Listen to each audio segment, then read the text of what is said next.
Доброго дня! Сьогодні розпакуємо подовжувач Xiaomi Mi Power Strip 3 з USB роз'ємами, який був придбаний в інтернет-магазині Rosetka.ua. До самого подовжувача Rosetka.ua додала такий перехідник під європейський стандарт розеток. Так, розпаковуємо.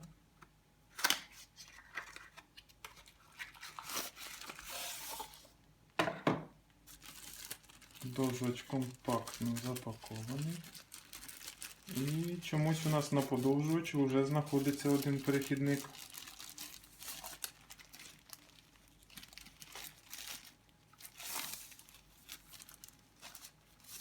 Так, в упаковці перехідник і інструкція з технічними характеристиками. Так. Тобто у нас іде подовжувач і два перехідники під наш стандарт розеток.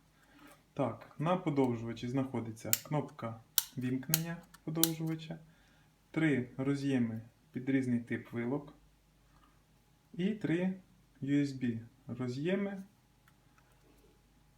під зарядку телефонів та різноманітних гаджетів.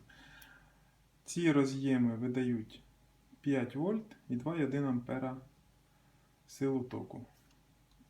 Довжина кабелю складає 1,8 метри. Досить цікавий і такий компактний подовжувач від Xiaomi. Дякую.